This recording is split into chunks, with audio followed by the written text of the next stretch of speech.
Great news. There's a quick way you can save money. Switch to Geico. Geico could help you get great coverage at a great price. And it only takes 15 minutes to see if you could save 15% or more on car insurance. Go to geico.com today and see how much you could save. This is the best of the Dan Le Batard Show with the Stugotz podcast. If you listen to this show, care about this show, you know that we are a marching band to nowhere, a flying saucer of BS. We get behind causes, we careen into a ditch, we succeed very little except for that whole thing about being America's biggest sports radio show. So, when we get behind causes or do our crusades, it generally doesn't amount to much other than noise, but we now have a pet crusade. You people who think that I don't talk enough sports, this show's not enough about sports. The Vegas Golden Knights are giving you sports. The best stuff that sports can give, the Vegas Golden Knights have it. You have to care about hockey to get really moved by it. But if you just care about stories, what the Vegas Golden Knights are doing is something that is worth getting behind. And so I want this to become our team, even though we're in South Florida. We don't know anything about ice unless it's in our drinks. Half of them are Florida Panthers anyways. That's we right. could get behind it, but I just as a tribute to the randomness of the sport and the randomness of sports, a team that didn't exist a year ago just swept the Kings. A team that didn't exist a year ago with like players who could skate for them. That team wasn't playing games and now just swept the Kings, a franchise that hockey went to that city in order to matter and get bigger. We need to get behind everything Vegas because Miami is just Vegas on the, Penis Peninsula. Yeah, no, I get what you're saying. Yeah, you're right. It is, Miami is Vegas. Vegas is Miami, but this Vegas team, 109 points. 109 points in the regular season, so they were good, but it does speak to the randomness of hockey that they can go through a regular season, 109 points, and sweep the LA Kings. It's our team. No, wait a minute. Now America's team. Wait a minute. It's not the randomness of hockey. This team is good and being rewarded for being good. This is not the randomness of hockey.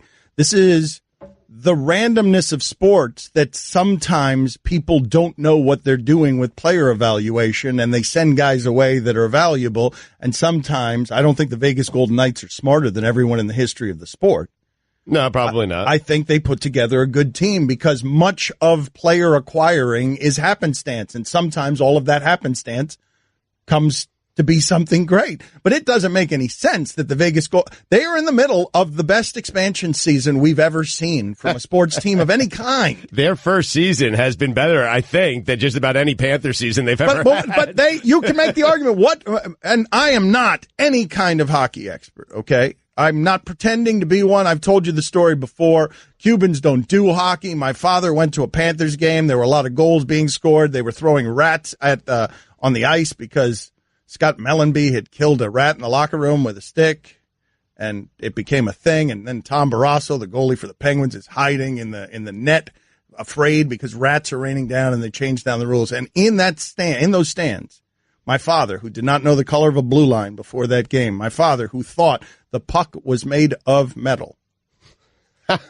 my father was crying. My father was crying when that hockey siren went off and rats rained down on Tom Barrasso. And he had to hide in the net because they were beating Lemieux and Lindros. I wish the pucks were made of metal. That's the way to use him. The way to use him is in short bursts. Yeah. Death metal hockey guy.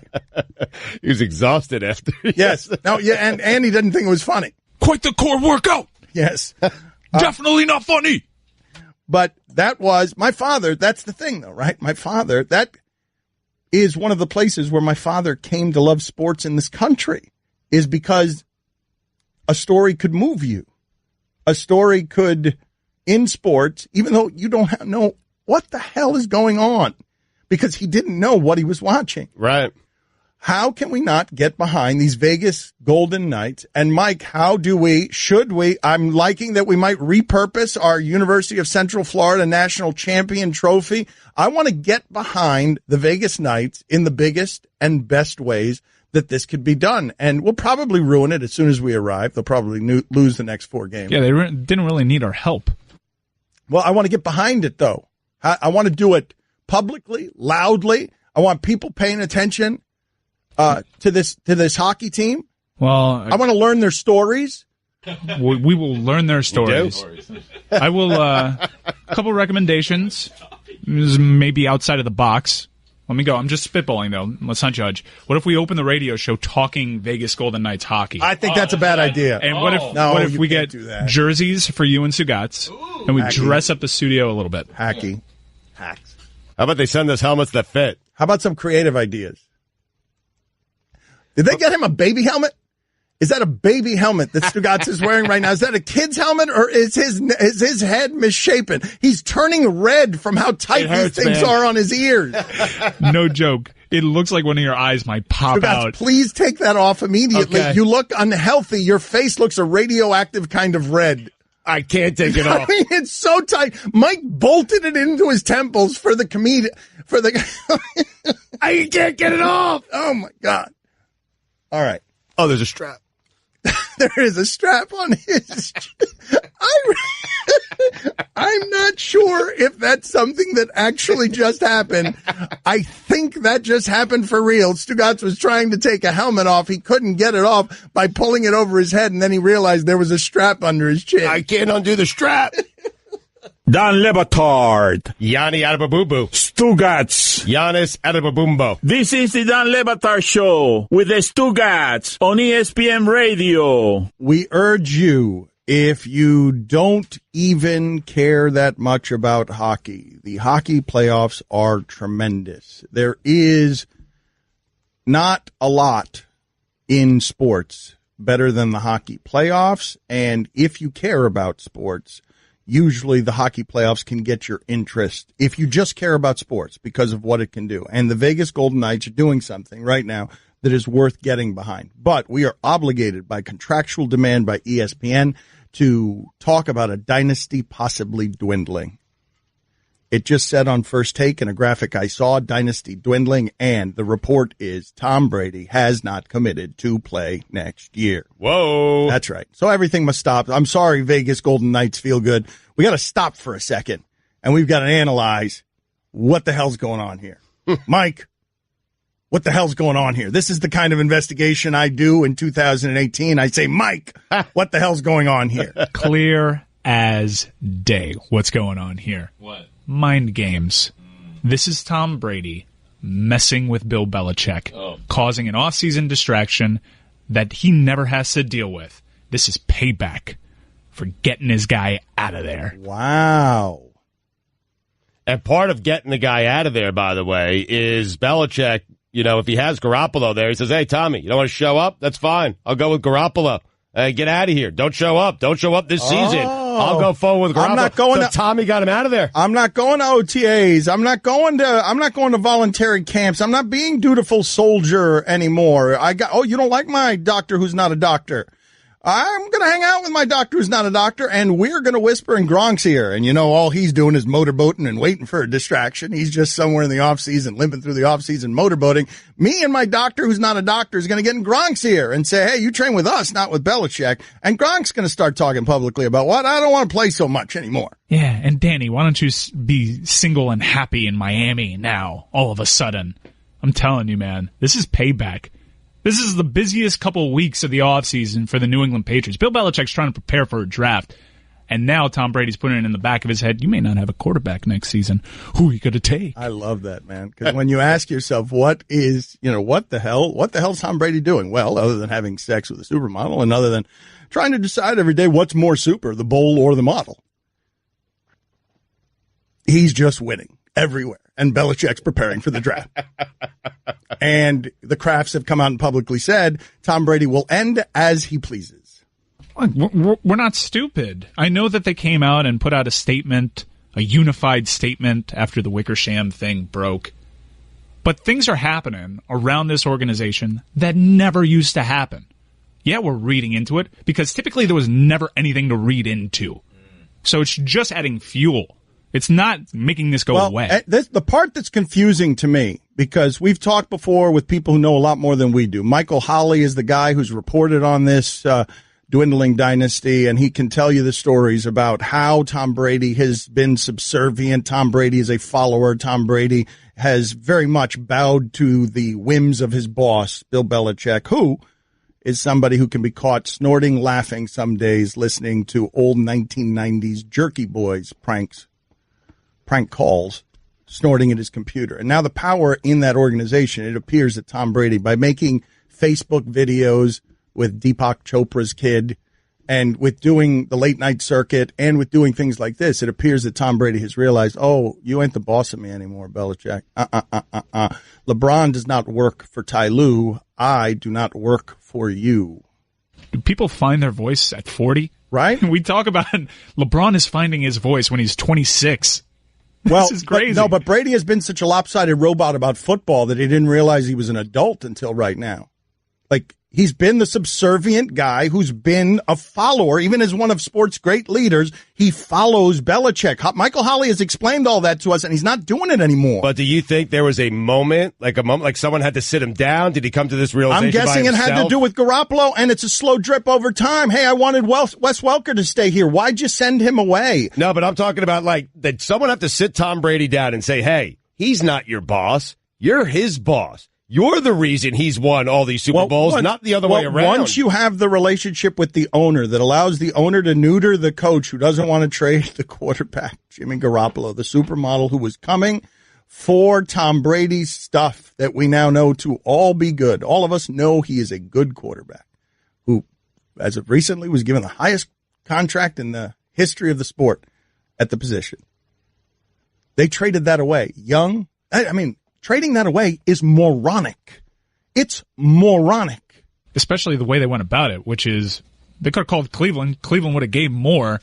Belichick just wanted Garoppolo to go to a good place. That's right, a good place where he could succeed. Weird. Correct. But all these Patriots, listen to this though. Imagine that.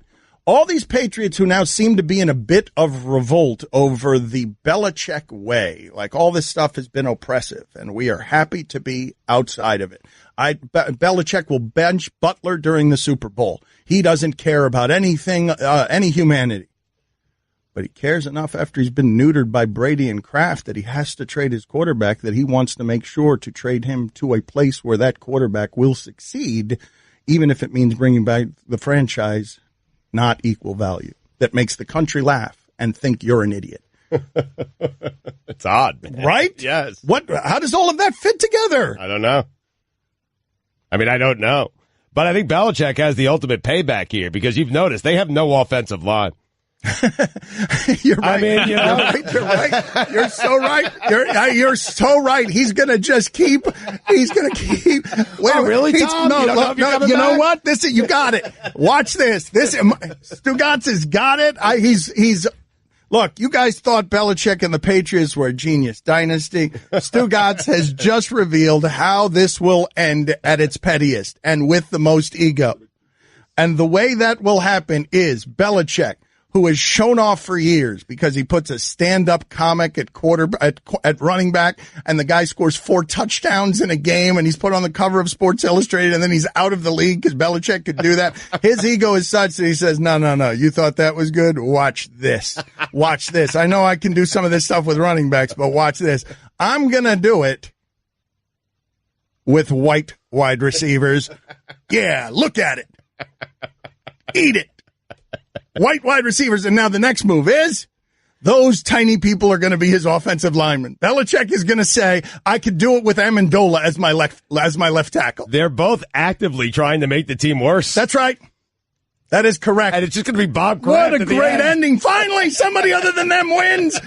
Finally, they are. They are both trying to make the team worse, and this poor Bob Kraft.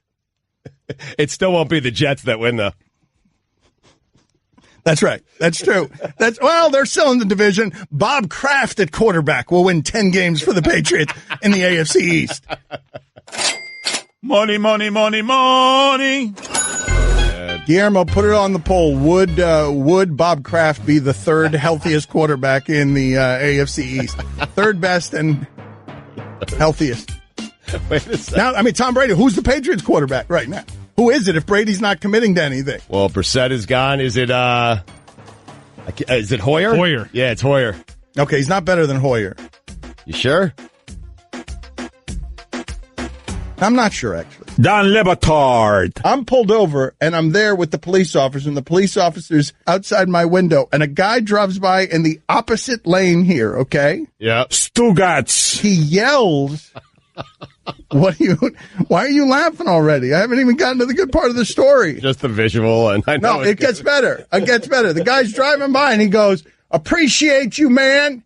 And he's hanging out of the car. And so I'm getting the ticket, and I'm waving at him. I'm like, thank you, thank you. And then he yells back at me, I was talking to the police officer. This is the Don Le Batard Show with the Stugotz on ESPN Radio. ESPN Radio is presented by Progressive Insurance. The Dan Le Batard Show is brought to you by Pennzoil Synthetics, taking synthetic motor oil performance to a whole new level. Make the switch to Pennzoil Synthetics today. Zach Lowe going to join us in just a minute on the Shell Pennzoil Performance line. His podcast, The Lowe Post, is available on the ESPN app and Apple Podcast. Here's your SportsCenter update. Shohei Ohtani developed a blister and lasted only 2 innings versus the Red Sox. Bust. Yankee manager Aaron Boone is thinking about dropping Giancarlo Stanton lower in the batting order. And finally, Kendrick Lamar was awarded the prestigious Pulitzer Prize for his studio album, Damn. It's the first non-classical or non-jazz piece to ever win the award. For all the latest headlines and information, tune in to SportsCenter on ESPN Radio all throughout the day. Do me a favor here, please, because the shipping container, sometimes they forget they're at work and nobody was listening there. Can you read that second story again? Yeah. Just read the second story there that you had in your SportsCenter. Yeah, and I'll remind you guys again, before I read this, we're about 12 games into the season. Yankee manager Aaron Boone is thinking about dropping Giancarlo Stanton lower in the batting order. Genuine laughter. Genuine laugh. Genuine laugh. Lower. Wait, the 9 spot? Is there a 10th spot available? Genuine laugh. Good joke. I saw what you did there. Hey. Happy at his failures. Hey. So Zach Lowe joins us now. A guy writes in here, or maybe it's a woman, the notion that a bit player like Brady thinks he's responsible for Belichick's success is laughable. Belichick won 11 games with Matt Castle. And that is the sports fan absolutism you love. Only one of them can have the credit for each other's success. We're laughing at the fact that both of them don't seem to realize that they're responsible at the end for each of their success, and now they seem to be fighting over it. And wrecking the team. I don't care who you think is more responsible for the success of Brady or Belichick. I'm just enjoying that they seem to be fighting over who gets the credit now.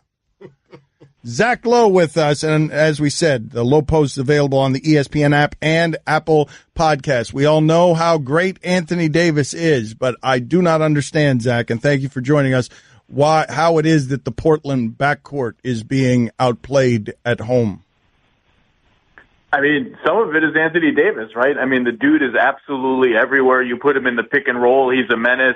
Last night he guards Al Farouk Amino, except he doesn't even guard him. He just sort of posts up in the paint and swats at everything. And then Drew Holiday, people are starting to realize how good this dude is. And if you put him on Damian Lillard for 70 possessions a game or whatever it is, Damian Lillard's life is not going to be very fun. Zach, if DeMarcus Cousins is healthy, would this team be a threat to Houston or Golden State? Well, I think that's actually the most fascinating question is, if they go on to win this series, which is not a done deal, I don't know how much we can trust them given their track record, but what do you do with DeMarcus Cousins? You've played very well with a spacing power forward in Mirotic in his spot and Davis playing entirely at center now. Basically, what is that like? How much better would they be if you took Mirotic out and put Cousins in? I mean, how much better were they really? Were they any better at all? I think that's the most fascinating question they face as an organization. If this continues to go well for them. Help me understand something here. Zach Lowe, his podcast, The Lowe Post, is available on the ESPN app and Apple Podcasts. And you are telling us that we are now growing to learn how good, was it Drew Holiday is on defense? And what I wanted to ask you is, I didn't think there was any such thing as guarding Damian Lillard well. I didn't think that there is a guy out there really outside of maybe LeBron if he has to do it all game in his prime. But is there such a thing as a guy that guards Lillard well? Yeah, I think that's been one of the great myths of NBA basketball over the last 5 or 6 years, as all these point guards have come up and started jacking threes from Curry range.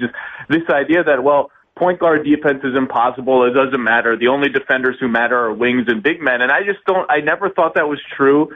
I don't think it's true. And look, it's hard to guard Damian Lillard when someone sets a screen for him. But if you can make it 10% harder for him, if you're 6 inches closer than the average point guard defender would be, and your arms are 3 inches longer, all of that stuff adds up to like little percentage point wins here or there. And Drew Holiday is big and tough and smart, and yeah, he can. He's one of the few guys who maybe can do it. Zach, I know you wrote about Game 1, the Cavs series. Game 2 is tonight, and for me, it's a must-win for the Cavaliers. But I know you wrote about it for ESPN.com. What did you see? What concerned you the most about what you saw out of the Cavaliers in Game 1? It was just such a blah game. Just blah. Like, Jeff Green was terrible, and they're not guarding him. They're treating him like the Pelicans are treating Aminu. Just put a center on him and have the center rove all over the floor.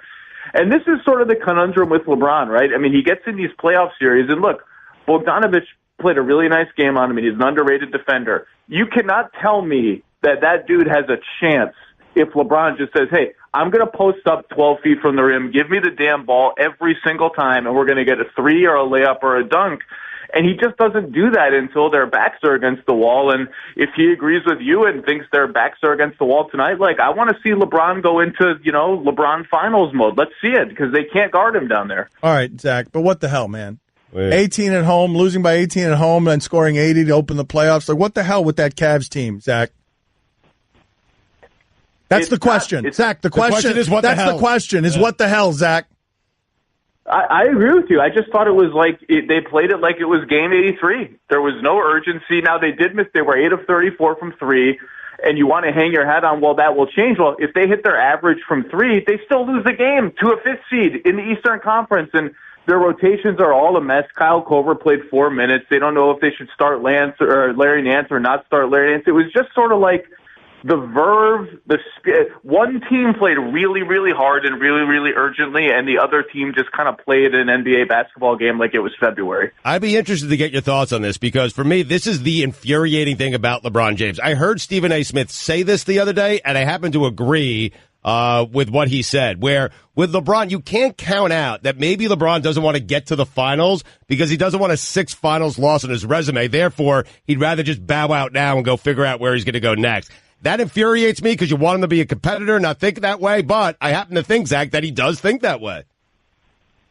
I don't buy it. I don't buy it. What I would buy is maybe this, and you guys have seen this before up close in Miami. We all did, and people in Cleveland will say they've seen it before. If he doesn't think they can win, if he doesn't think this is a great team, and he's staring at free agency, it would be human nature for him to maybe have 2% of his head not where it was when he was locked 2%. Wait a minute. Guys. Why, he was getting somewhere good, though. No, he wasn't. No, 2%. No, 3%, Zach. Zach, make it 3%. Well, I'm not going to psycho. I'm not going to psycho. You already did. You said maybe 2%. I'm not going to do that. You said maybe 2%. Now I think we can push 4%. It seems like it might be closer to 4%. Zach, say it. Put your name on it. Let's see if we can put it on the ESPN scroll. Look, let's see what happens in Game 2. But this did not look like the engaged supernova LeBron that we've seen. And if he would look at this Cavs season has been crazy and melodramatic, and they just have never really hit a gear of greatness other than that 18-game run against almost all bad teams in November and December. You are a responsible, nuanced journalist. The Lowe Post, I'm telling you, I've told you this before. You go listen to Zach Lowe and you will get information the way nobody else in journalism is doing it, where it's film study, it is talking to scouts, it is being plugged in, it is being reasonable and being nuanced. Now, all of that said, though, Zach, you will predict what will happen with this Cavs team. No more of this, maybe that, maybe this, maybe that. You're going to tell me whether they're getting out of the first round or not, and you're going to put your name on it. Oh, I already predicted they would get out of the first round, and I've already predicted that I think LeBron is more likely to leave than he is to stay. I don't know what else you want me to say, but I think they're going to beat Indiana. I picked them to win in 5. I wouldn't even deviate from that pick at this point. They're better, and they will play better. What happens beyond here is a little bit more of a mystery, but I predicted before the season LeBron will leave. If you had to put a gun to my head and say, where is he going to be next year, I don't know, but I wouldn't guess Cleveland if I had to guess. Wow, that's my favorite game, man. I have him, just so you know, Zach, gun to my head, I have him with Kawhi Leonard down in Miami. How about that? Oh, what about that? Go a gun to your head, Zach. Kawhi is in San Antonio next season. I would say, again, given those parameters that you just said, those violent parameters, I would say no. I mean, the smoke here, this is beyond smoke at this point. I guess it might be just fire now. It might be straight up fire. The barbs that are going back and forth, he's not with the team. I don't know what other conclusion you're supposed to draw. And you see these reports trickle out like, oh, the Spurs are deflecting trade calls. The Spurs are posturing that they won't trade Kawhi. Of course they are. What are they going to do? Surrender and throw their hands up in the air? It's the playoffs. They're not going to do that. But, yeah, if you had to bet, I mean, I think that's the best bet to make. All right, solid game of gun to your head, man. And you brought it up, by the way. I've got another round. Okay, all right. Gun to your head. Warriors, Rockets. Ooh. What's the Steph Curry assumption? That there's a gun to your head. Okay, well, is he holding it, or is it just a random person right now. holding a gun? It's right now. Right now, Curry. It's Warriors still. Warriors still. I've said Warriors all year. I think if Curry's at 85, 90%, I'd take Warriors. If he's not in the series, or if he's limping around and he's at 50%, I would probably take Rockets. What if he's 65%, Zach? What if he's 65%? Rockets, probably. Probably. Listen. That's not how gun to your head works. I'm an expert at gun to your head, man. You just got to give. Like, you just got to let it fly, problem. Man. And then hope you're right and hope that you're still alive after the series. No problem, please. The podcast, The Lowe Post, available on the ESPN app and Apple Podcasts. Seriously, despite our nonsense, what I'm telling you is you're not getting this kind of basketball coverage anywhere if you like basketball. Thank you, Zach.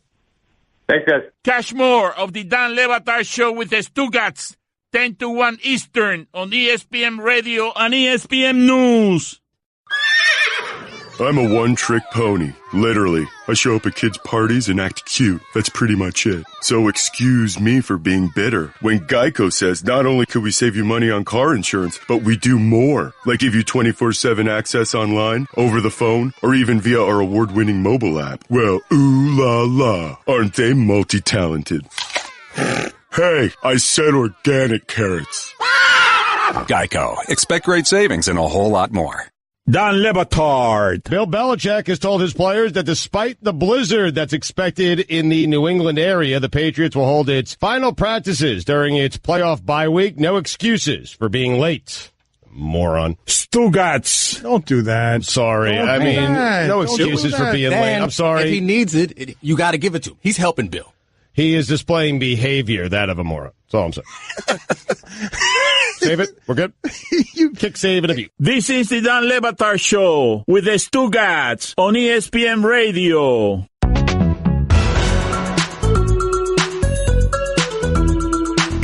We're in trouble, man. What happened? I keep texting Zach Lowe, hey, and no response. Allison, can you call Zach Lowe so we can apologize to him on air? And Whoa. Yeah, calling's very aggressive at this point. You got to give him time to respond to hey. Yeah. Do you see any of the 3 dots? Let me check again.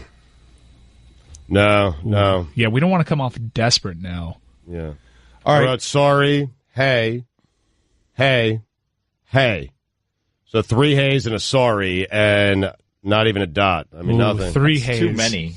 Yeah, that's too many. I need to back off? Yeah. Too many heys. How many straight texts without him responding?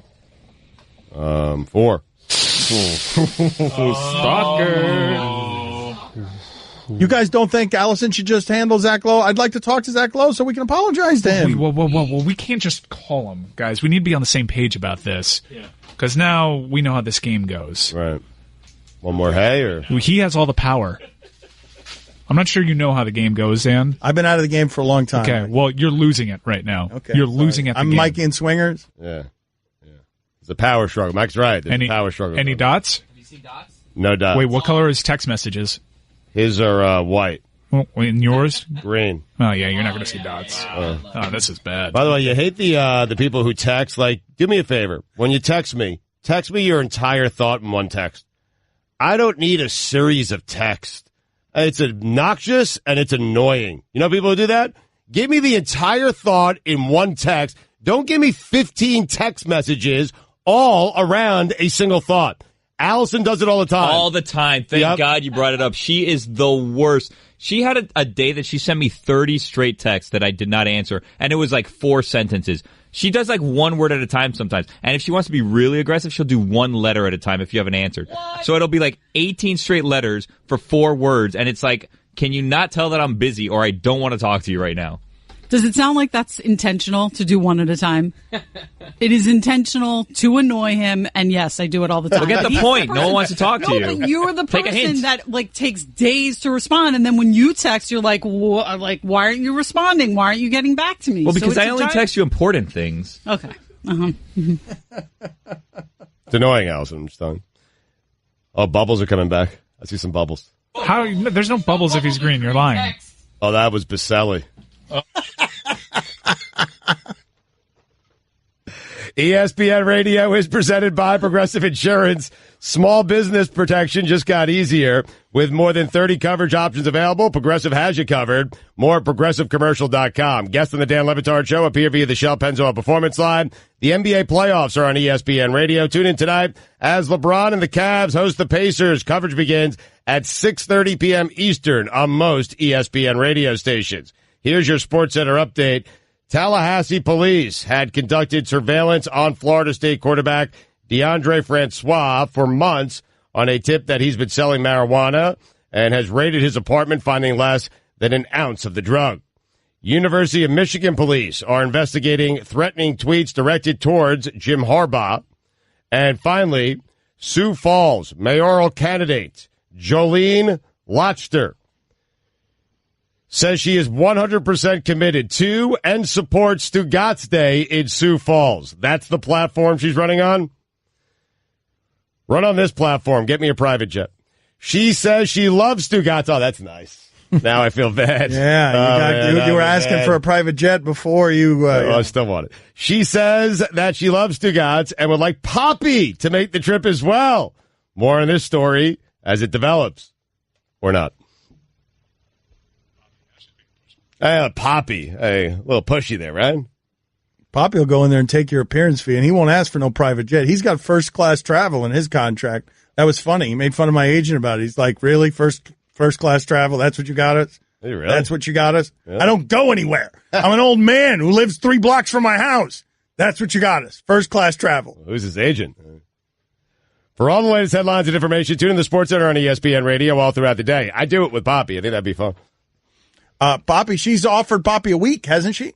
Hasn't she offered my father an entire week? Stugotz a day, but my father a week. I mean, I'm trying to figure out how to burn a day there. How are you going to do a week there? Sioux Falls. I mean, jeez.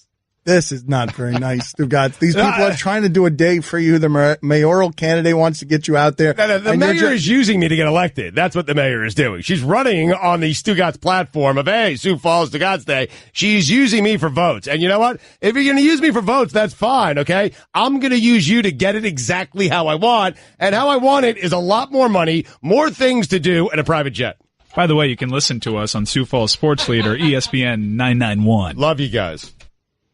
And I love Sioux Falls. I want to make this happen. Summer, preferably. No, you want to can't. make this happen. We got to play a little golf tournament. You cannot do burn a day. I want to make this happen. I love Sioux Falls. I've got to call the Kentucky Fried Chickens out on you on that. You can't do that.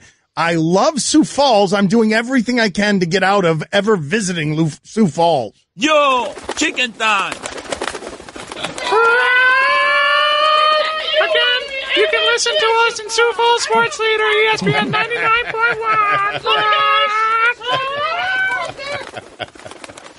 I'm serious, man.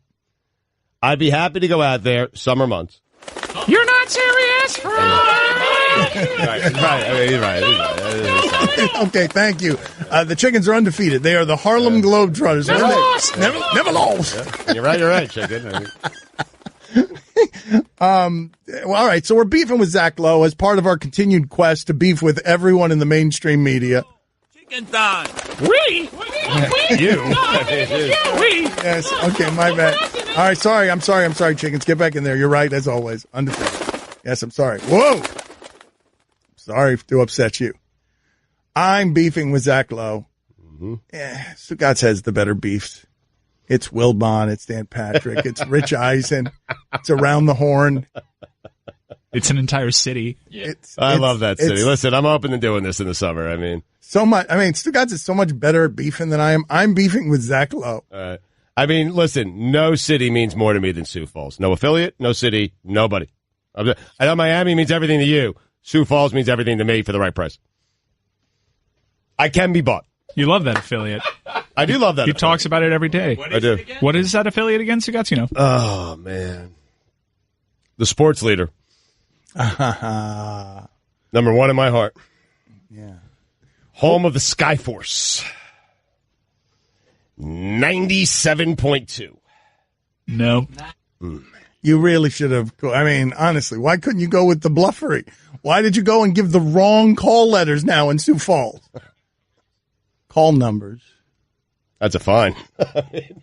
You're phlegmy. That's a fine on you. I got a cold, man. Chest cold. Terrible one. What does that have to do with anything? I'm supposed to be phlegmy. I mean. What? 98.6. No. 98% of LeBron is not tanking. 102.4. Yeah. The sports leader.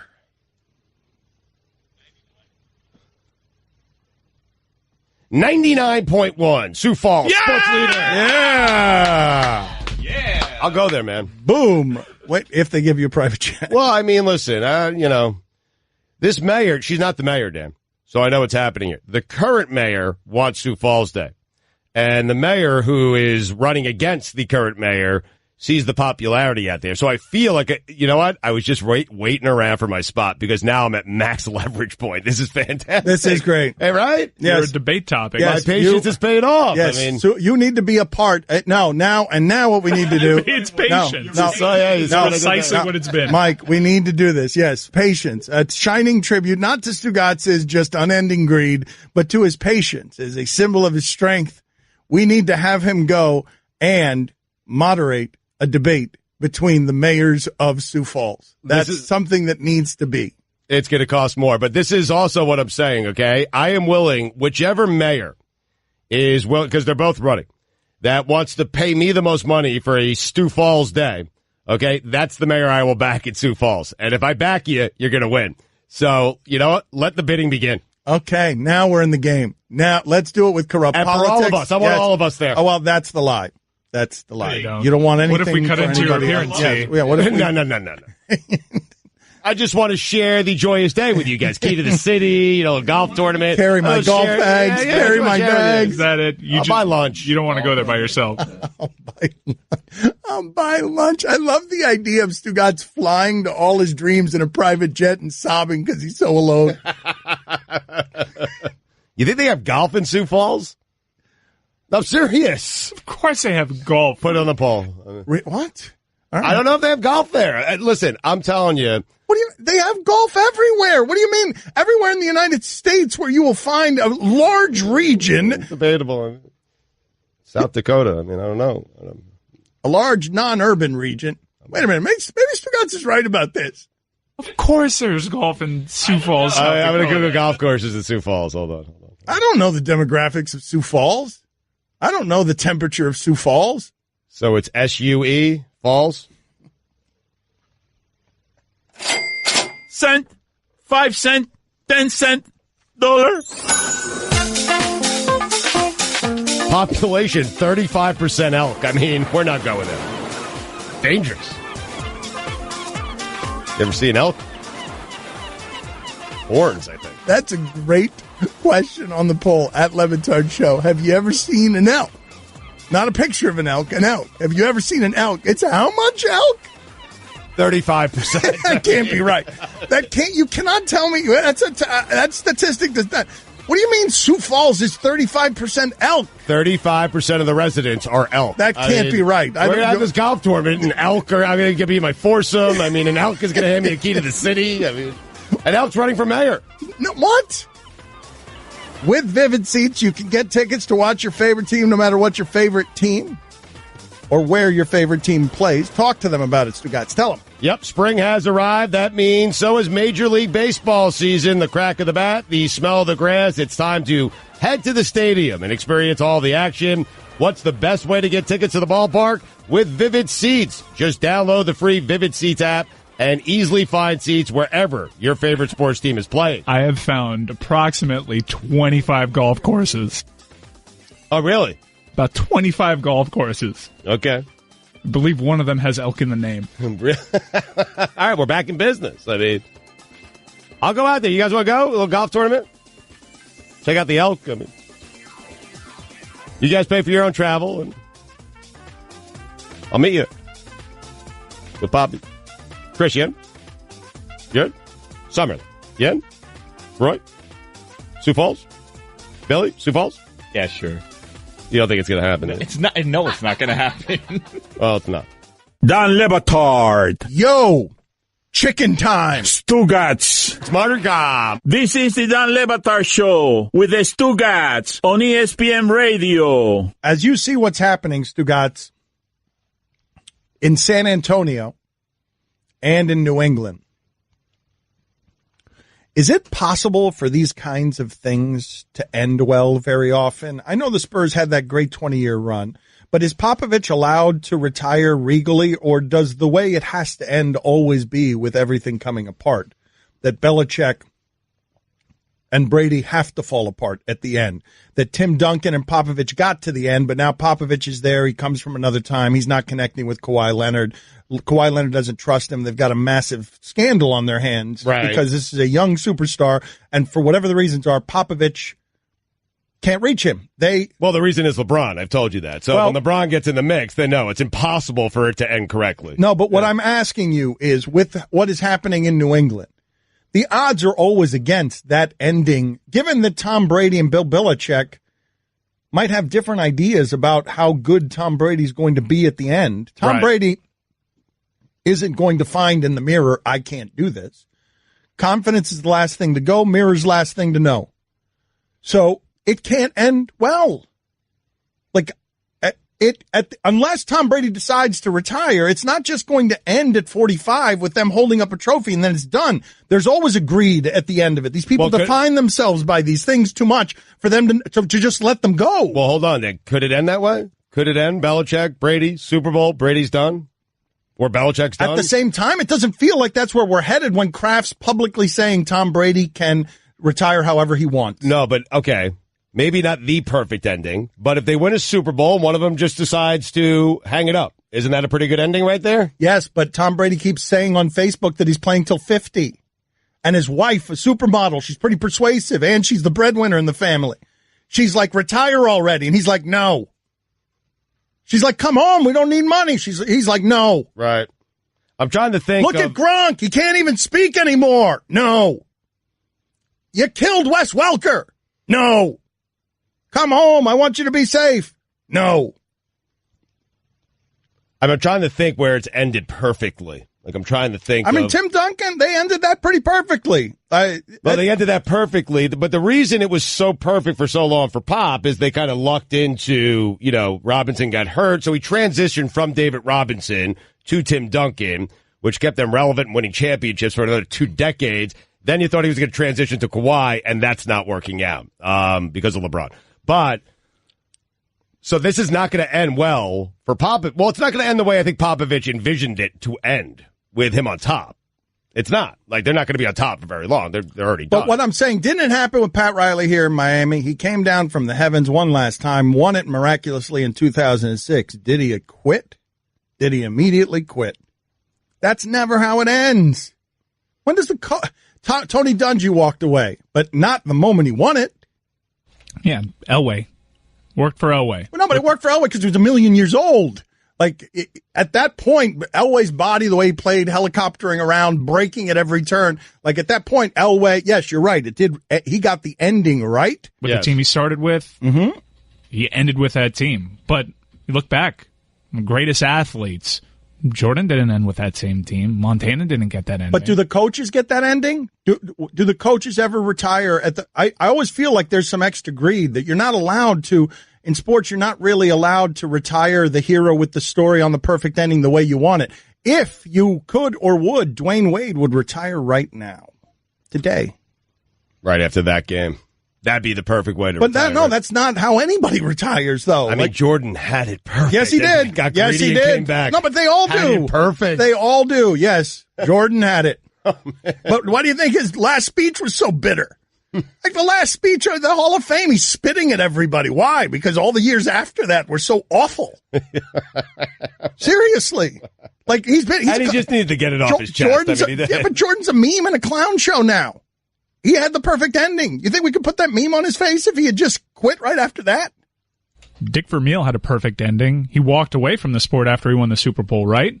And that's a guy who appears to have balance in his life, right? Did he? And he couldn't stay away. But he wept. He wept when he won the Super Bowl, and then he went came out back on top. But this one is different. When you have two guys attached to it, greatest coach, greatest quarterback, I think, Dan, it's an interesting point. Can this end well, right? You have greatest quarterback, greatest coach. So these two are tied together, and everyone's trying to, it seems like Tom is tired of Belichick, and everyone's trying to figure out who deserves the most amount of credit while they're wrecking the team together. And that's what they're doing. And they should be ashamed of themselves. Oh, seriously. Vermeil couldn't stay away. Bill Walsh did, though, right? After they won a championship?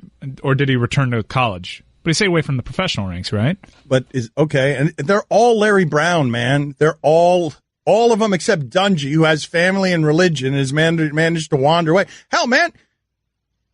How's Gruden doing? They had the easiest job in the world, man. They put you in a trailer a couple of times a month, a year. They had you talk to quarterbacks. You said crazy things about banana plays on television. Boom. $7 million. I mean, some of those games were hard to watch. Oh, the Monday night games. Ugh. Did Kobe get it right? No. I mean, 60 points in a meaningless game in which he didn't pass? I mean, Dan Le Batard. Give us as much as you can here. Take us up to the dramatic first pitch, Billy. Jose Ureña standing at the back of the mound. He reaches down. He's rubbing some dirt and rosin on his hand. And here we go. Stugotz. And the pitch. Oh, God, a home run on the first pitch of the game. Oh, my God. Welcome, Derek Jeter. And that concludes our Marlins coverage for the season. This is the Dan Le Batard Show with the Stugotz on ESPN Radio. Nobody likes these.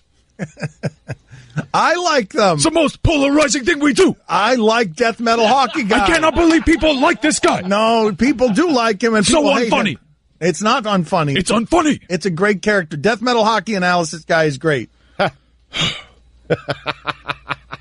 ESPN Radio is presented. Yeah. You feeling this? Yeah, feel it. Let's go. Yeah, feel it now. Get in the character. ESPN Radio is presented by Progressive Insurance. Guest on the Dan Le Batard Show appear via the Shell Pencil Performance Line. And now, your Sports Center update. Yeah. Stanley Cup playoffs. Of course, the best. The Capitals beat the Blue Jackets in double overtime. They are now down 2-1 in the series. The Jets beat the Wild 3-1 in that series. Reading a little too fast. That's okay. But I only know one speed. I feel like you should only be talking about hockey, though. We're giving you too much to read. You should just be giving us bursts of hockey analysis. There are a lot of words. And the Golden Knights, that's our team. Yes. They swept the Kings. Yes. 4 games tonight. Yes. All game 4s. Yes. Penguins and Flyers.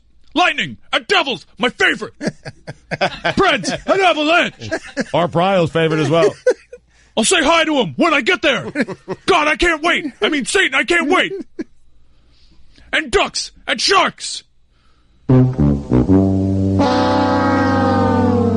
love this music.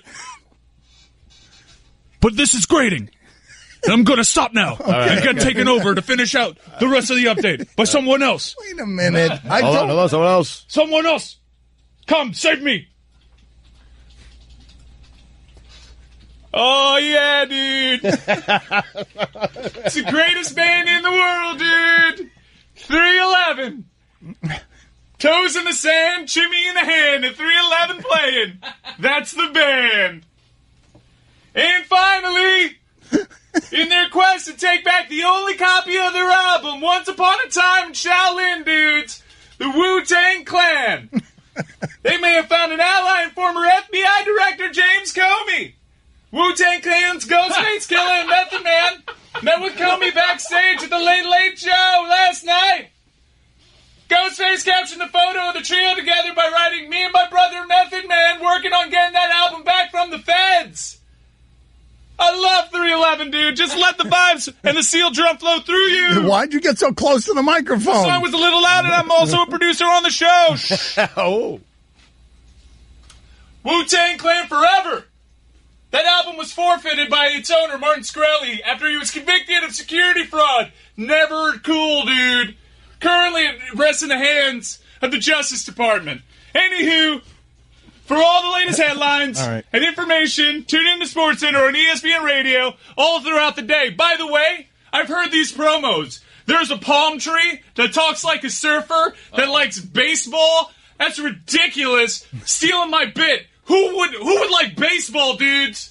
There isn't a surfer that would like baseball. It's a worse sport. There's a surfer baseball dude? There's a surfer palm tree that likes baseball, dude. Where? Oh, that's outrageous. No, wait, where? Is this where? palm tree? Talking about Cody Bellinger's sweet swing. Where? But where? On this very network, dude. Okay, where? You find those for me. Go get Mike. We have it. Go get Mike.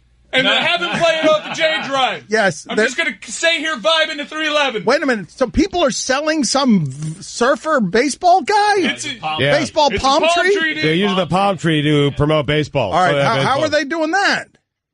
With the palm tree. Who's doing it? What's happening?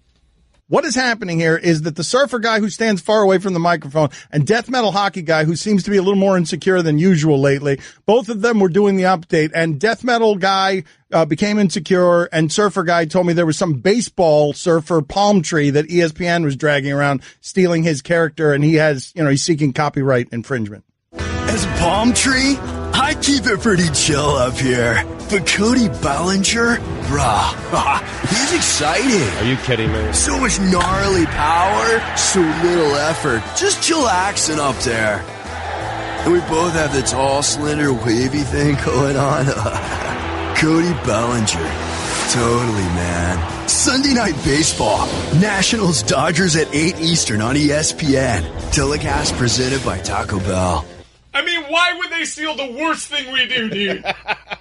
I kind of like it. Yeah, it is kind of cool. Really? There's another level there. He's a palm tree. Why is he a surfing palm tree? I could easily be a palm tree. No, you're too far away. He's a palm tree. I like it. But I'm further away. I mean, it sounds like everybody in that ad is high. Like, that doesn't sound like a palm tree surfer. It just sounds like someone's pretending to be high. No, that sounds like a palm tree surfer. Yeah, it definitely does. Yeah, definitely. Yeah. Right. But I sound like a surfer, but I'm far away from the microphone. But you're not a palm tree. Look, maybe it really worked because he said Cody Bellinger, brah. Whose advertising campaign is this? What are we selling? Doesn't even sound like a surfer, dude. We're selling baseball. Look, I can be a palm tree. Cody Bellinger, bro. It doesn't even sound like a surfer. No, that's the turtle from Finding Nemo. Sound like this. I do like Cody Bellinger, though. Yeah. Rep SoCal. Oh, yeah. All I wear is Pacific Sun. It's my favorite. Oh, Pac Sun is what they call it. Pac Sun. I go Pacific Sun. We're on formal terms. Don't know him that well. All right. Quicksilver, cool with me too, dude. Nice. Gonna get some sex wax and slip on out of here. All right. Billabong. Again. I only like half of that. And it's not the bill. Thank you, Dan. It's the Billy. I was doing the Billy. I'm sorry. Totally I ruined it. 2 minutes in the penalty box for me. Oh my God, did you ruin the joke? Go to therapy, dude. I think it's ready. Yeah. By the way, We'll find out. We'll find out. Mike, get on that. completely ruined the joke. I got an update here from Zach Lowe. Ooh. Wow. What's happening? It's not good. Uh-oh. Uh-oh. Hold on. Concern, guys. Hold on. I am opening my phone up right now because I've given my code away too many times on TV. This was 11:20. Uh-oh. I offered him, come on the show, feel terrible, want to apologize. We're on your side. We're on Team Lowe. Dan was a jerk. He's going to publicly apologize and all that good stuff. He wrote back. That was after, hey. He wrote back, would love to, but running into a lunch meeting. Uh-oh. 11:20. First off, no one eats lunch till noon. No. Ask him where he's eating lunch. Yeah. That's the next move. You want verification of lunch? Yeah. Okay. Let's see if he can think fast. Should I ask him to take a picture of himself eating lunch? Yeah. I'm picturing it at a Panera Bread. We don't have a penalty box anymore. Oh, we don't? No, Okay. we have a therapy couch. That's where Dan is? Yeah, Dan's at the therapy couch right now. You can check in with him. He's talking to a therapist right now. Well, let's check in. So comfortable here. It's nice. I don't know if you guys are talking to me or not. I can't hear anybody. Keep talking to the therapist, Dan. Yeah, Dan. Keep talking, Dano. Perhaps we should have tested this some more. Yeah. How are you feeling? How are you feeling, Dan? What emotions are you going through? Can you hear us, Dan? Oh, okay. Now I can hear you guys. Yeah. Well, this is a therapist. Yeah. I feel like I'm being left out. I feel like I'm being pushed aside, that the group is getting bigger than me and that they're getting better at it, and I have to wrestle in control, and so you guys are ahead of me on the jokes. And then when you make the Billabong joke, he's saying, I only like half of that, and then I go, and it's not the bill, and I ruin the joke. But I was going for he doesn't love Billy, because you guys were arguing. I thought that was clever. I thought I was adding to the joke. So it makes me sad that they would take away my shine like that after all I've done for them. Now, is this something you can control? I need control too much. What's obvious is that I need too much control. I got to let go of some of the control. If I let go of some of the control, everybody will flourish. But if they flourish too much without me, then all of a sudden I get left behind. I'm old, and then they'll just be burying me at my funeral. How much of this do you blame on me? I mean, it's my greatest fear. Oh, he's talking to have Stugotz be more famous than me.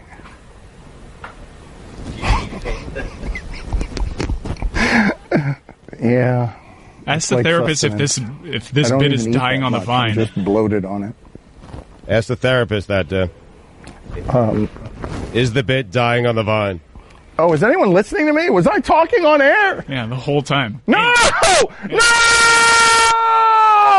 Don Le Batard. Marriage at some point, I think for a lot of people, they get down to, and this is really a sad part about marriage, where you're just having sex one day a week. And that one day a week is Sunday. And so I love Sundays, but I hate everything I have to do leading up till Sunday, which is essentially agree with everything my wife says and does everything she asks me to do. And I'm only doing that for the Sundays. Because if I don't do it, there ain't no Sundays. And I can't live without my Sundays. Stugotz. I wonder if Abby hates Sundays. Oh, she despises them. This is the Dan Le Batard Show with the Stugotz on ESPN Radio. ESPN Radio is presented by Progressive Insurance. Guests on the Dan Le Batard Show appear via the Shell Pennzoil Performance Line. The NBA playoffs are on ESPN Radio. Tune in tonight for a must-win as LeBron and the Cavs host the Pacers. Coverage begins at 6:30 Eastern on most ESPN radio stations. Must-win game. Here's your SportsCenter update. Anthony Rizzo says there needs to be fewer regular season games, saying, quote, we play too much baseball. Yes, you do. 100 games. That's it. Sprint. See you later. The second the NBA finals are over, next day, opening day. Do that until September. Have your postseason. Be done with baseball. It's too much. And no one cares. Boring. Bill safety Micah Hyde says the solution to curbing the number of illegal hits on receivers is to fine quarterbacks for dangerous throws. You don't like that? I do like that. I think Brock Osweiler should give all his money back. I meant the 100-game sprint in baseball. I didn't like that either. What, 162? Just you're ridiculously changing all the logistics of the sport without any thought. It's a summer sport. That's what it is. You know what baseball is? Baseball has become the sport. When we have no other sports going on that are more exciting, we pay attention to baseball. And so just have it on when there are no other sports going on. That's all I'm saying. That's true. But I feel like they do that pretty well in October. A little too early. That's what Rizzo was saying. And finally, in an follow-up, the 4 baboons that collaborated to escape a Texas research facility reportedly rolled a 55-gallon barrel upright near a wall of their open-air enclosure, then climbed it, which allowed them to escape. Wow. For all the latest headlines and information, tune in to the SportsCenter on ESPN Radio all throughout the day. Forgive the self-involvement of what I'm about to say, but Mike Ryan hasn't been right for 20 minutes. He's been sent careening. His face looks wrong because evidently we took a swing and a miss around here. We're going for, we're trying to play a little bit on radio and television with some of the ridiculous resources they've given us here, which is basically a green screen that ESPN uses for Around the Horn, highly questionable, and a therapist couch and a hockey arena. It's a green screen. Mm-hmm. Height of Entertainment. Company made $20 billion the last 6 years. It's a green screen. And the therapy couch is actually just a cot that we borrowed from the hotel. From the Clevelander. I saw that wheeled in here by security the other day. I saw that you guys woke the sleepy security guard and had him drag a mattress in here as a therapist couch. It's very comfortable, by the way. It was an exciting day for him. Yeah, he got to move. He got to protect someone. He got to earn his paycheck. He got to do something other than eat pizza, sleep, and watch bodybuilding videos. I think they only have 4 of those, and we have one, and we haven't given it back yet. I don't think that they knew this was going to be like a long-term loan. They can get it back soon. We stole a bed. All right, so this is right. Mike doesn't like the bit. And I think the bit's got some potential. The idea of sending any one of us to the therapist couch to go and complain about whatever it is that's bothering you on the job. Whatever, it's like an honesty bin. Whatever it is that's bothering you psychologically, I like the idea of throwing someone out there. Maybe we should throw Mike out there right now. Look at him. Please, man. Look at him. No, you're reeling though, Mike.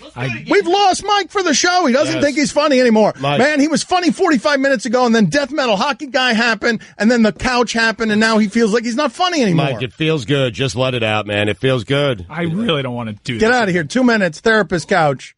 Go. Out. 2 minutes. Get on the couch. Go to the couch. And he doesn't want to do the bit. You're on record, okay? You're in that safe space where if it's not funny, it's not your fault. It's on us. It's on us. I know it's bad radio. Don't hold back. Really explore your feelings. Exactly. Yes. Just vent, man. Just vent. Just let it out. Just vent. Go to the therapist couch because I'm telling you that on television it's funny. It looks funny on television. I understand 50,000 people are watching us on ESPN News and many millions of you are listening to us on the radio. So television on the radio is terrible. But it's funny on television. Trust when I say how cheap and amateur we are at the height of entertainment is funny on television. We look like we don't know what we're doing. I could be wrong here, but based on those numbers that you just gave out, we're probably catering to the wrong audience. That's correct. As we did in that bit, we catered to the wrong audience trying to do a bit for the 40 or 50,000 people watching on television instead of the millions. 53 million last month on podcast. 2 million a week on terrestrial radio. Millions. We're going for a joke on AM radio that involves a visual couch. And it didn't work, and we're stunned. What is that? And Disney's saying, why would we give you guys any money to go do more things? Why don't you borrow a couch from the hotel?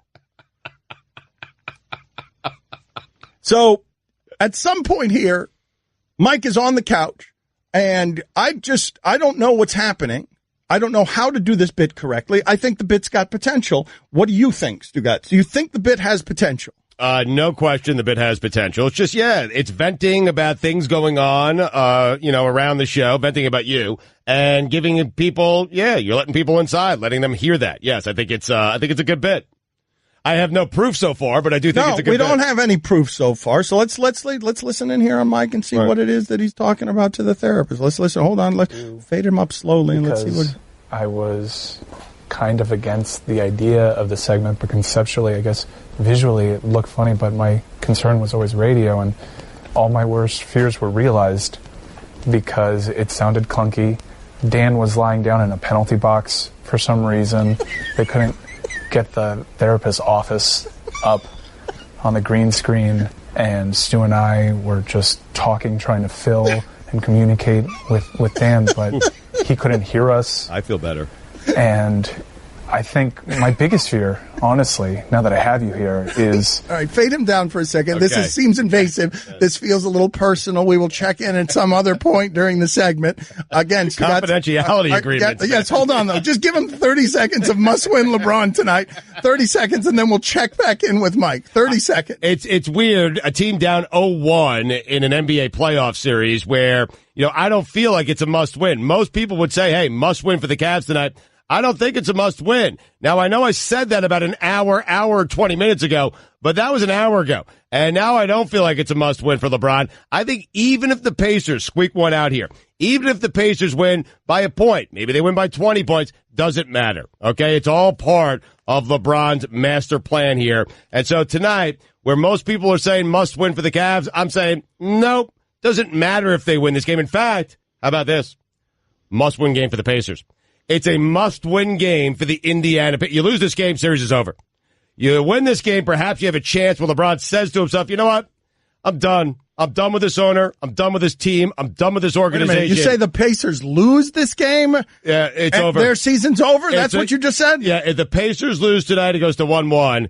Series over, season over, therefore making a must-win game for Indiana and them boys. All right, hold on a second. Let's see. Let's check in. I like this, even though it's rebellious and their confidentiality clauses. It's very invasive. We're probably breaking a lot of laws here.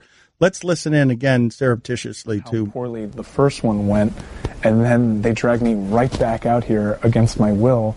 And this is the dynamic I've been telling you for years about this guy. He's always making me do these things. I don't think they're good. What does he want to do? Do it again and try to make it funny. And then, let's just act. Well, this isn't acting. These are my true feelings. And I'm just so mad. And then Stugotz filibusters, and it's clearly not working. No one's telling me if it's working or not. And I'm just here lying on a couch, truly exploring my feelings. I'm actually doing it now. I'm actually telling it's not even going over the air, but he's been really difficult lately. All right, hold on. Get that part out of there. Get out of there. Get out of there. Hold on a second. Oh, man, I love this idea. Here's the thing, okay? Mike Ryan, you guys think this is a bit, but this is the part of it that's not a bit. We never know if the technology is working around here. So when I was out there talking, I didn't know whether I was on the air or not on the air. And he legitimately doesn't know because of our lack of communication, because of how poorly we do things, because we're a marching band to nowhere. I just ran out while Stugotz was hot taking, saying, keep going, Mike, keep going, because that's how we run things around here. Like it's everyone looking at each other and we don't have the technology to do anything right. I'm just telling them. We went to Fusion and they forced us out into this other studio. We were so happy just doing our normal radio show, and we wanted to be bigger. And you know what? Yeah, it was sort of my idea. I wanted to grow the show, and what happened was my life was ruined for 2 years. Just the worst person you can imagine. Cent, 5 cent, 10 cent, dollar. And I'll tell you whose season's going to be ruined. He'll win tonight. That's Lance Stevenson. It's a must-win game. I can't believe I didn't think of this earlier. I'm upset with myself. I might need to go to the couch because LeBron, he's in my head. And everyone's confused. Must-win game for the Pacers.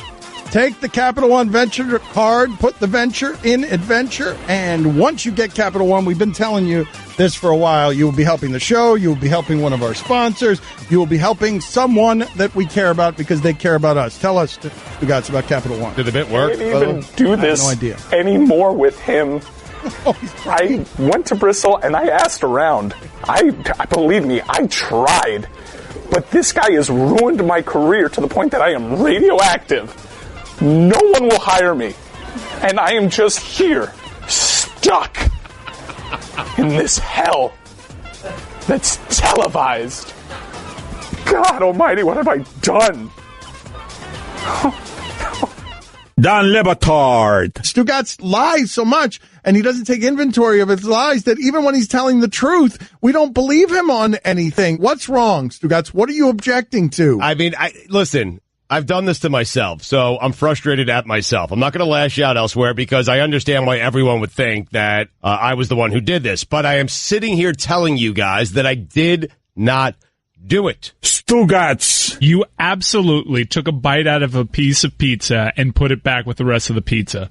It was me. This is the Dan Le Batard Show with the Stugotz on ESPN Radio. So Joe Barksdale is going to join us in 15 minutes. He is an offensive lineman for the Los Angeles Chargers. He is an offensive tackle. He's a giant man.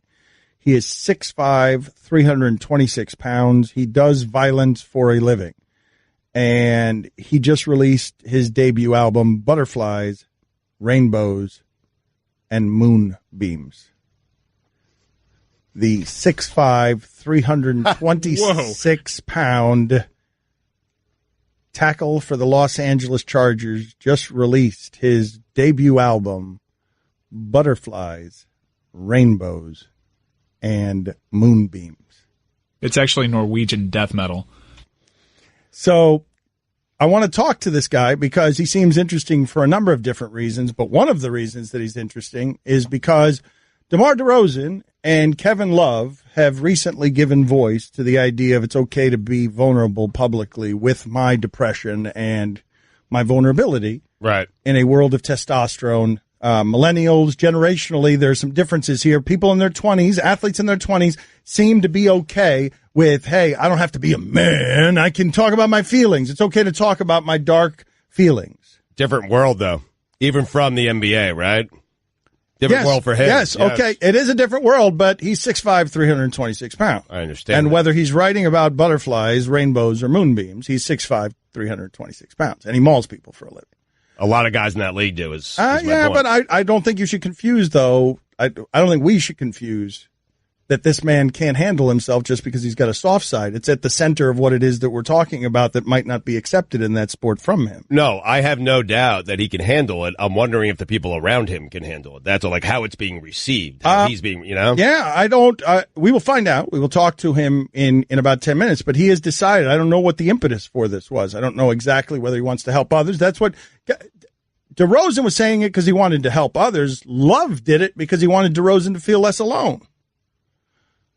And this must be, I wonder what kind of silent screaming has been going on in sports for a long time with this stuff, where guys are always just sort of told to rub a little dirt on it. In the case of Joe Barksdale, the voice in your head keeps telling you, kill yourself.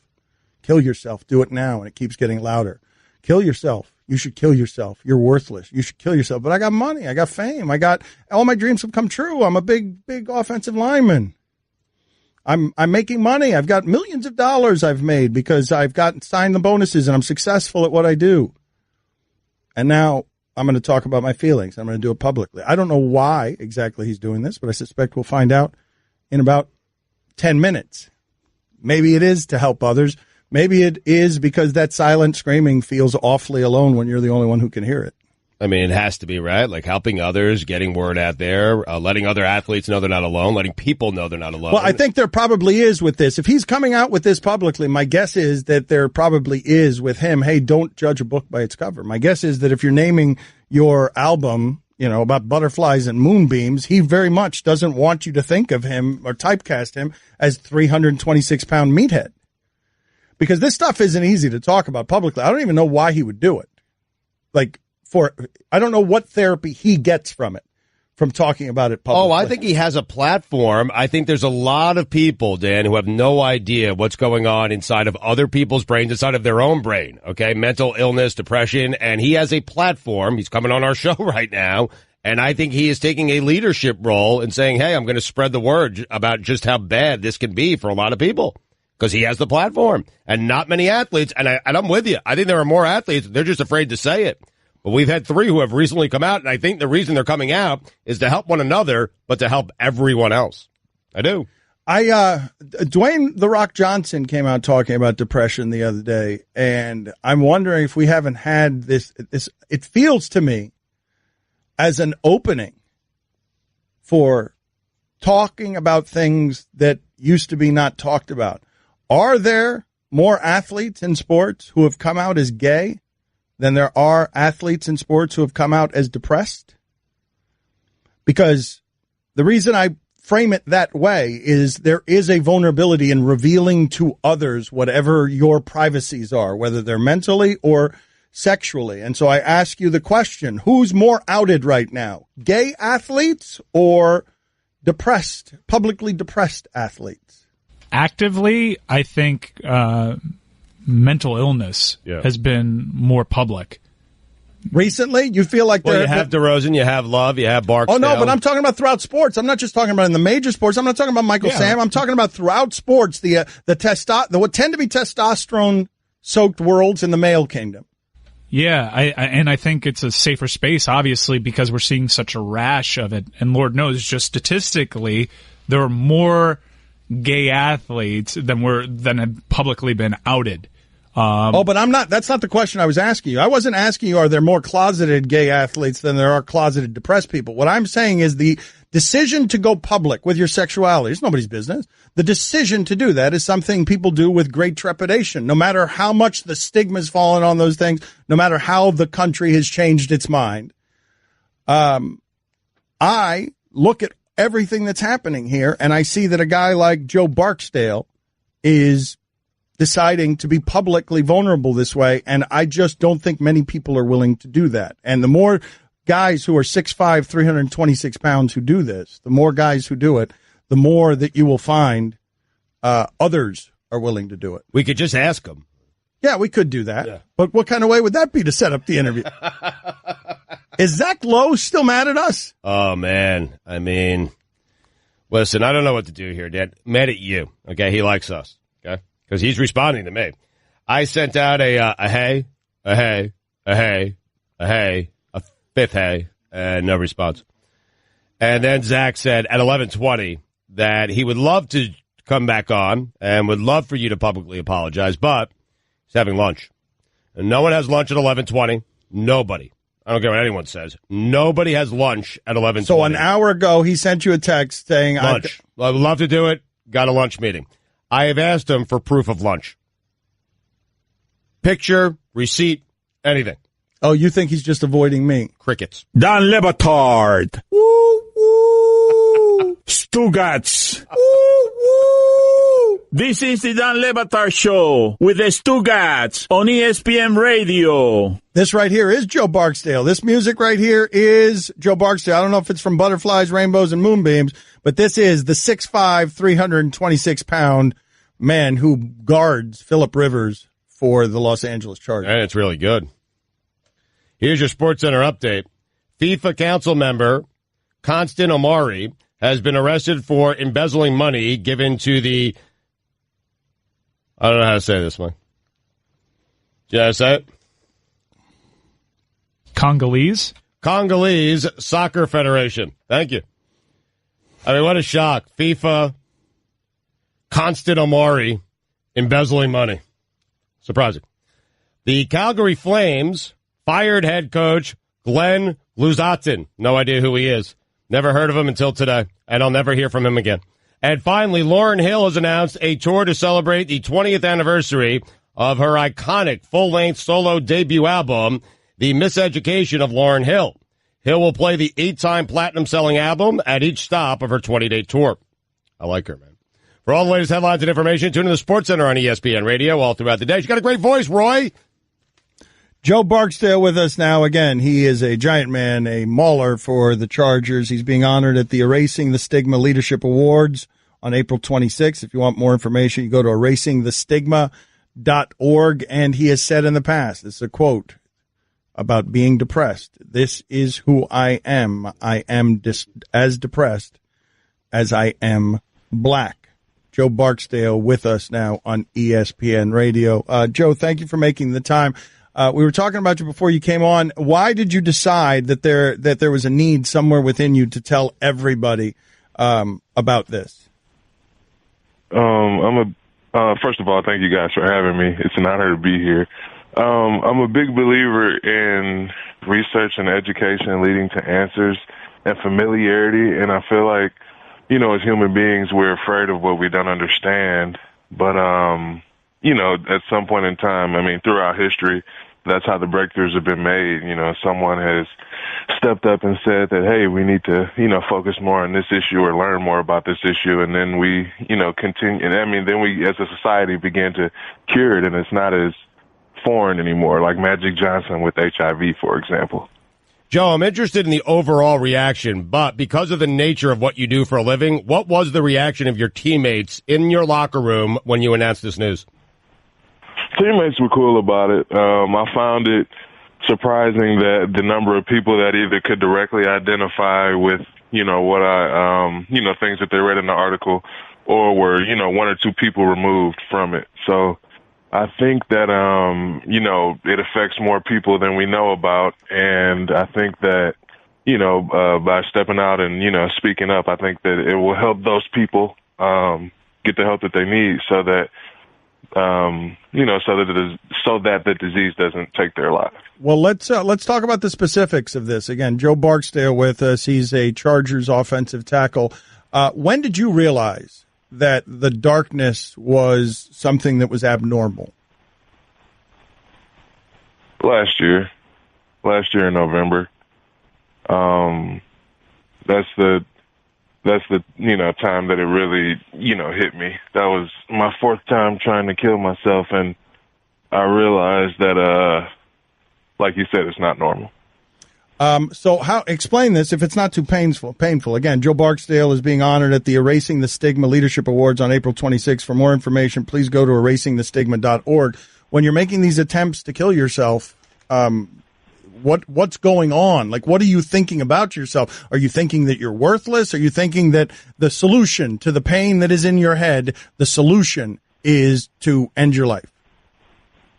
I think it's a combination of those things. I think it's a feeling of worthlessness, a feeling of hopelessness, that nothing's ever going to change. And with that comes, frustration and anger. And, even when you try to calm yourself down, you start to wonder if you even deserve to be here, that kind of thing. So were there triggers, though, Joe, or are you just walking around with sort of a weight on you all the time? I know music has helped you some, and a lot of people say that there's a lot of creativity to be found in depressed states. I would agree with that. I was actually just looking at my album on iTunes. I was going to buy it for myself today, and the top 3 songs that were originals were written in that depressed state, or has something to do with that. Is your album is Butterflies, Rainbows, and Moonbeams about that? No. The album's not about depression. I mean, there's elements. I would call it an ingredient in the album, but it's not the main focus, if that makes sense. Do you think at all? It would be a weird title for depression. I agree with you. Butterflies, Rainbows, and Moonbeams. Yes. Did you buy the album though? Yeah. I feel like our listeners should help you out here. By the way, the album is now out. Butterflies, Rainbows, and Moonbeams. And like we said, it sounds good. Joe is being honored at the Erasing. Thank you. You're welcome at the Erasing the Stigma Leadership Awards on April 26th. Well, Jimi Hendrix must have been a model, right? Yeah, absolutely. Yeah, Jimi Hendrix is my favorite guitar player of all time, followed by Duane Allman. And so how in the locker room when you come back, Joe, and does anyone know that you're in this kind of pain? Like, how alone were you when you're trying to harm yourself? How alone were you? Oh, I was alone. I mean, but that's, like I said, this is something that I've been dealing with literally my entire life. And I was actually talking to a friend about it the other day. And he was saying, because you've been dealing with this for 20 plus years, you've subconsciously just become so good at hiding it. Like, even on super bad days, people wouldn't be able to tell because you've been, doing this for 20 something years. And I mean, people in the locker room, I would say they were all surprised. And I know not everyone has read the article. I'm pretty sure everyone that has read or will read the article, would be surprised at the suicide attempts alone. But, it's a reality. And the goal is to help people not get to the point that I'm at, if that makes sense. Well, yes, it does. And in the vein of that, and I don't mean to make you uncomfortable, so please push me off of anything. Oh, I'm always comfortable. All right. So when you're going through the suicide attempts, can you take us through the details of what's happening in your life? Is your family scared of you? Or the people who care about you scared of you? Like, what is happening in your life at that point? Well, nobody knew about the first 3. And I would say, I mean, the first time was like 10 or 11. You know, my parents, you know, I wasn't a kid that hit a growth spurt. I just grew at a steady rate. And, you know, I had parents that made me feel like an expense rather than, you know, a child. And, I mean, growing up, you know, my mom would always talk about how she wanted a girl, and obviously I'm not a girl. So I think I grew up thinking that my parents really didn't want me, you know, feeling like a mistake that they would, you know, that they would admit to in public, if that makes sense. And then, you know, after, you know, getting over, oh, you know, we wanted a girl, but we don't have a girl. You know, this is our son. Stand up, show him how big you are. His clothes are so expensive, he's going to eat us out of house and home. So, I mean, you feel like a pet that, you feel like a pet that your parents didn't want. That's not good for the self-esteem, as you can imagine. And so how does one go about shaking that off, right? Like, I mean, no millions are going to fix that. No football success is going to fix that. I would say therapy, antidepressants, music, and yoga, and meditation. Therapy, antidepressants, music. Yeah, those 5 things have, I think, you know, really helped, as well as helping others. Community service is something that I'm really big on. I don't really publicize any of the community service I do because I'm not doing it for publicity, but one of the few times that I am happy is, you know, when I'm helping other people. So but it's also, okay, so when you say music, you're talking about momentary bursts of happiness. So what you're talking about here is the music is like medicine. Giving is like medicine. These things are like medicine, but the depression, it doesn't really cure the depression. It just pushes it off for a while. Yeah. I think the short-term goal for me, because I don't know where I'll be mentally 20 years from now. But the short-term goal for me is to, you know, first be able to manage it externally, and I feel like that'll lead to me, you know, doing a better job of managing it internally. We did the serious stuff. Joe is being honored at the Erasing the Stigma Leadership Awards on April 26th. For more information, please go to erasingthestigma.org. If you want to support his cause and his his bravery in coming out and talking about some of these things and showing you his soft side, Butterflies, Rainbows, and Moonbeams is the name of his album. But before we let you go, though, Joe, I need a football story about Phillip Rivers yelling at you, or something that can lighten this up around here. Phillip Rivers, the angriest he's ever been with you, or the one time you told Phillip, you grabbed him by the esophagus and said, hey, you know, stop screaming at me. You're always screaming at everybody. That was a good Phillip Rivers story. I think the funniest Phillip Rivers story that I've heard, I wasn't on the team at the time, but apparently there was a play that an offensive line coach installed. It was a run play, and I think they ran it like 20 times that week, you know, leading up to the game, which is a lot. And the play just wasn't working, and I think they were either getting negative yards on the play or, you know, getting stopped at the line of scrimmage. And they said Phil just came to the sideline, ripped his helmet off, went over to the O-line coach and was like, you know, it's out. I'm not calling it again. You know, like just screaming in front of the, you know, entire team. This play is terrible. You know, I don't know why you continue to call it, but it's out. Like I'm not calling this play anymore. That's it. And then apparently the next week it broke for an 80-yard touchdown against the Ravens. That is great. I'm wondering if Joe has noticed, like the rest of us, if he ever looks at Phillip 90 yards away from the end zone, down 8, no timeouts, 30 seconds left. Well, I mean, Joe's part of the reason, though. No, he's not part. No, don't blame it on him. I'm just saying he might feel like that's an insult. No. But, Joe, you guys see him like you're playing the same game every week. Phillip Rivers' entire career, he's down like one possession, 8 points, 90 yards, no timeouts. Length of the field. Hey, we're trying to change that this year. All right, this is the year. He's been trying to change it for a decade. But you've noticed it, is what we're saying. You too have noticed it. It's always that way at the end. Yeah, I've been there. Joe, I do. Go ahead. I do think that those kind of moments build, you know, they build the character, not just of Phil, obviously, but of the guys around him and the team as a whole. I think that, you know, when you've been in those type of situations and you can come out on top, you believe you can do anything. Yeah, well, then Phillip certainly has more character than anyone. Joe, it'd be nice. I mean, seriously, just one time, maybe a 31-10 lead in the fourth quarter. we're looking forward to that this season, man. That's the goal. Will you quit badgering this guy? He will beat you to death with a guitar. Like, what's the matter with you? I feel badly for him. No, you don't. All right, Philip. It's partly your fault, you said to him. Joe, thank you for being on with us. We appreciate it. Part of the team. Oh, no problem. Thanks for having me, guys. All right, Jeff. You can listen to the Dan Le Batard Show with the Stugotz 10 to 1 Eastern on ESPN Radio, and you can watch on ESPN